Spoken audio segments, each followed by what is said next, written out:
ভাবুন তো, পৃথিবীর সবচেয়ে বড় দেশ, ৬,০০০-এর বেশি পারমাণবিক অস্ত্র, আর এই সব কিছুর কন্ট্রোল সুইচ মাত্র একজন মানুষের আঙুলের ডগায়।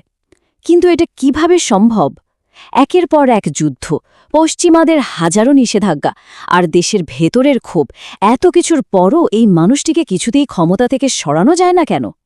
কারণ এর পেছনের রহস্য শুধু রাজনীতি নয়, আছে এক ভয়ঙ্কর গোয়েন্দা জাল, বিষ প্রয়োগের মাস্টার প্ল্যান, আর এমন এক অদৃশ্য চুক্তি যা ভাঙলে মৃত্যু নিশ্চিত। কিভাবে গড়ে উঠেছে এই নিশ্ছিদ্র ক্ষমতার বলয়? চলুন এর গভীরের আসল কাঠামোটা একটু আনপ্যাক করে দেখি। শুরুতেই চলুন ফিরে যাই সেই ৯০-এর দশকে, অলিগার্কদের নিয়ন্ত্রণ আর সেই বিখ্যাত মহাচুক্তির কথায়। ৯০ দশকে রাশিয়া ছিল রীতিমতো এক বিশৃঙ্খল জায়গা। গুটি কয়েক ধনকুবের, যাদের বলা হতো অলিগার্ক, তারাই কার্যত পুরো দেশ চালাত। কিন্তু ২০০০ সালের গ্রীষ্মে দৃশ্যপট পুরোপুরি পাল্টে গেল। স্টালিনের সাবেক এক ডাচায় বসে তৈরি হল সেই বিখ্যাত গ্র্যান্ড বার্গেন বা মহাচুক্তি। এই বিলিয়নিয়ারদের পরিষ্কার জানিয়ে দেওয়া হলো, আপনারা আপনাদের বিপুল সম্পদ রাখতে পারবেন, কিন্তু শর্ত মাত্র দুটো। এক, ঠিকমতো ট্যাক্স দিতে হবে, আর ২, রাজনীতি থেকে ১০০ হাত দূরে থাকতে হবে। ব্যাস, রাষ্ট্রের অর্থনীতি আর রাজনীতির পুরো রিমোট কন্ট্রোল চলে গেল ক্রেমলিনের হাতে। এখন প্রশ্ন হল, যারা এই চুক্তি মানেনি তাদের কি হল? পরিণতি ছিল ভয়াবহ। যারা মিডিয়া ব্যবহার করে খবরদারি করতে চেয়েছিল, তাদের সোজা দেশ ছাড়তে বাধ্য করা হল। সবচেয়ে বড় চমকটা এলো ২০০৩ সালে। রাশিয়ার তৎকালীন শীর্ষ ধনী মিখাইল খোদ্রোকোভস্কিকে স্পেশাল ফোর্স দিয়ে গ্রেফতার করা হল। তার $২৪ বিলিয়ন বিশাল কোম্পানি ইউকোস নিমেষেই গিলে খেল রাষ্ট্র। পুরো ব্যবসায়ী মহলের কাছে মেসেজটা ছিল একদম ক্লিয়ার: আনুগত্য না থাকলে টাকার পাহাড়ও আপনাকে বাঁচাতে পারবে না। অলিগার্কদের ডানা তো ছাঁটা হল, কিন্তু সেই শূন্যস্থান পূরণে কারা এলো জানেন? সিলোভিচি, মানে নিয়ন্ত্রণ ব্যবস্থার আসল কারিগররা। এই সিলোভিচিরা হলেন মূলত সাবেক কেজিবি এবং গোয়েন্দা কর্মকর্তা। তারা রাশিয়ার সিকিউরিটি সিস্টেমকে অত্যন্ত সুকৌশলে ৫টি আলাদা এবং স্বাধীন স্তরে ভাগ করেছেন। যেমন ধরুন এফএসবি, এসভিআর, জিআরইউ, এফএসও এবং ন্যাশনাল গার্ড। এখন কেউ যদি দেশের ভেতরে কোনো অভ্যুত্থান করতে চায়, তাকে এই ৫টি স্বাধীন শাখাকে একসাথে ধোঁকা দিতে হবে, যেটা বাস্তবে অসম্ভব বললেই চলে। ক্ষমতার ব্যালেন্স ধরে রাখার এটি এক অনবদ্য মাস্টার স্ট্রোক। দেশের ভেতর তো নিশ্ছিদ্র নিরাপত্তা, কিন্তু দেশের বাইরে? সেখানে নাম আসে ইউনিট ২৯-১৫-র। গোয়েন্দা বিশ্লেষকদের মতে এটি অত্যন্ত গোপন একটি স্কোয়াড। বিদেশে থাকা সাবেক গোয়েন্দাদের উপর পোলোনিয়াম-২১০ বা নোভিচক গ্যাসের মতো ভয়ঙ্কর বিষ প্রয়োগের সাথে এদের যোগসূত্র রয়েছে বলে অভিযোগ আছে। এই অপারেশনগুলোর উদ্দেশ্য শুধু শত্রুকে সরিয়ে দেওয়ার নয়, বরং পুরো বিশ্বকে একটা ভয়ঙ্কর মেসেজ দেয়া যে ভয়ের কোনো সীমানা নেই। এবার আসুন একদম ভেতরের স্তরে, চূড়ান্ত নিরাপত্তা বলয়, এফএসও এর অন্দরমহলে। সর্বোচ্চ নেতার ব্যক্তিগত নিরাপত্তার এই লেভেল যে কোনো হলিউড থ্রিলারকেও হার মানাবে। ধরুন একটা সাধারণ ডিনার। কোনো খাবার মুখে তোলার আগে প্রায় ৫০,০০০ সদস্যের ইলিট বাহিনী, এফএসও এর একটি স্পেশাল টিম সেই খাবার খেয়ে চেক করে। শুধু তাই নয়, সাথে থাকা পোর্টেবল ল্যাবরেটরিতে স্ক্যান করা হয় কোনো কেমিক্যাল বা রেডিয়েশন আছে কিনা। রিপোর্ট সবুজ বা নিরাপদ সিগন্যাল না দেওয়া পর্যন্ত সেই খাবারে কেউ হাত দিতে পারবে না। সুরক্ষার পাগলামি কিন্তু এখানেই শেষ নয়।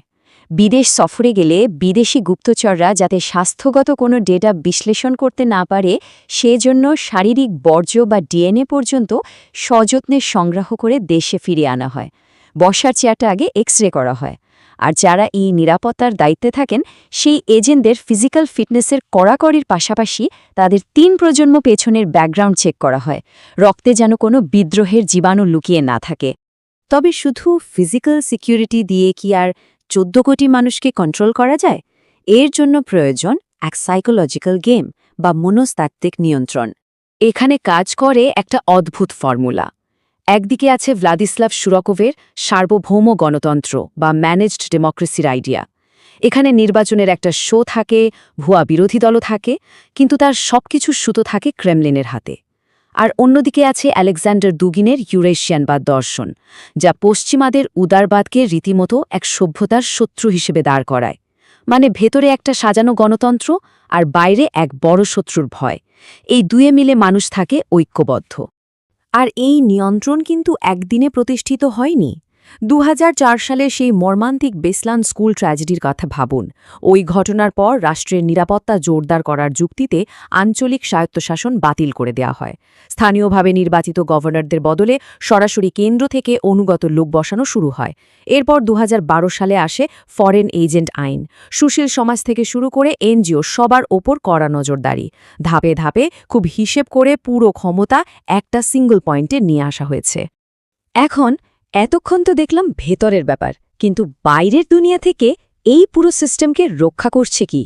চলুন দেখি সেই বৈশ্বিক প্রতিরোধের দেওয়াল। এই বিশাল সংখ্যাটা একটু খেয়াল করুন, ৬,২৫৭।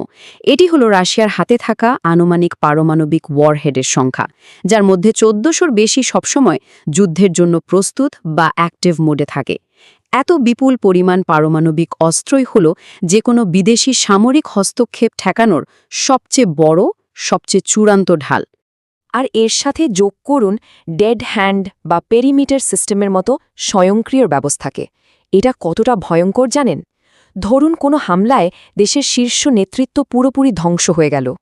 এই সিস্টেম তখন নিজে থেকেই ডিটেক্ট করে শত্রুর দিকে পারমাণবিক মিসাইলের বৃষ্টি নামিয়ে দেবে। সাথে রেডিও অ্যাক্টিভ সুনামির মতো অত্যাধুনিক প্রযুক্তির গুঞ্জন তো আছেই। এই সর্বনাশা ভয়টাই পশ্চিমাদের সরাসরি সামরিক পদক্ষেপ থেকে ১০০ হাত দূরে রাখে। অস্ত্র তো হল, কিন্তু অর্থনীতি? পশ্চিমা বিশ্ব ভেবেছিল হাজারো নিষেধাজ্ঞার জালে ফেলে এই ব্যবস্থাকে তারা গুড়িয়ে দেবে, কিন্তু বাস্তবতা কি? অবিশ্বাস্য দ্রুততায় তেলের পাইপলাইন ইউরোপ থেকে ঘুরিয়ে এশিয়ায় নেওয়া হলো। গড়ে তোলা হলো এক বিশাল শ্যাডো ফ্লিট বা গোপন জাহাজ বহর, যা দিয়ে গোপনে তেল বেচে যুদ্ধকালীন অর্থনীতির চাকা সচল রাখা হচ্ছে। আর সামরিক অস্ত্র বানানোর হিড়িকে দেশের ভেতর স্থানীয় কর্মসংস্থান উল্টো আরও বেড়ে গেছে। গোয়েন্দা জাল, নিখুঁত ব্যক্তিগত নিরাপত্তা, ব্রেন ওয়াশ করা মতাদর্শ, পারমাণবিক ঢাল আর নিষেধাজ্ঞাকে বুড়ো আঙুল দেখানো এক দুর্ভেদ্য অর্থনীতি, সব মিলিয়ে তৈরি হয়েছে এক অভাবনীয় ক্ষমতার বলয়। কিন্তু শেষ পর্যন্ত একটা বড় প্রশ্ন আমাদের ভাবায়, এই সূক্ষ্ম স্তরে স্তরে সাজানো মাতৃয়স্কা পুতুলের মতো সিস্টেম কি ২০৩৬ সাল পর্যন্ত একইভাবে টিকতে পারবে? নাকি ইতিহাসের অন্যান্য দোর্দণ্ড প্রতাপশালী সাম্রাজ্যের মতো এর বুকেও এমন কোনো অদৃশ্য ফাটল লুকিয়ে আছে যা আমরা এখনও দেখতে পাচ্ছি না? বিশ্ব রাজনীতির এই দাবার চাল কখন বদলে যায় তার সময়ই বলে দেবে।